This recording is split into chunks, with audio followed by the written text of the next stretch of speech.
thing during the pandemic you guys learned is that when the pandemic hit, education was on the forefront of everybody's mind.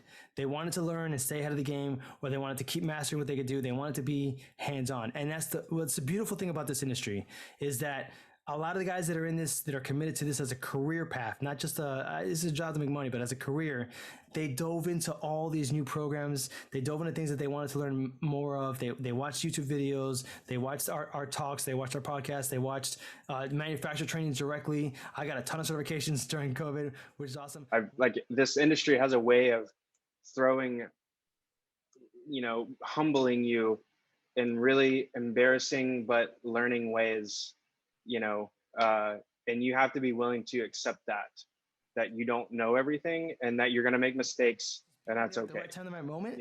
And a lot of these companies they're hungry to get who's who working again, right? And they're also hungry to get you guys back in the field. And if you show initiative, they're more likely to trust you to do these things that you want to learn, right? Don't do the fake it till you make it thing. Literally call a company you work for a lot and say, hey, I want to try this stuff out. Is there any way I can come to the office and work with your team or do something? I just want to learn a little bit more. I've been reading the manual. I just need some hands-on.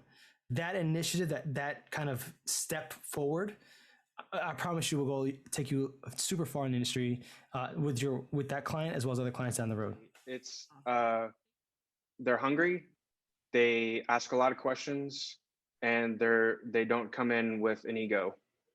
That's it. I would rather have somebody like that who has never done audio before, who can, follow directions and ask great questions, than someone who comes in and tells me, oh, I've done all this before. I know exactly what's going on. And then I have to come back behind them and redo the things that I asked them to do, and vice versa.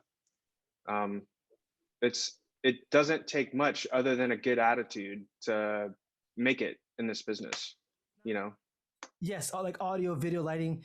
There's tons of us to do this, right? But there's a unique way that you do it, and there's a unique signature to how you do it. And that's what you're getting hired more and more for, is that unique signature that you have for how you tune the room, or for how you do your projectors, or for how you do your switching. There's a certain tempo you have, a certain rhythm you have, a certain way you do things that people like and they think is professional, right?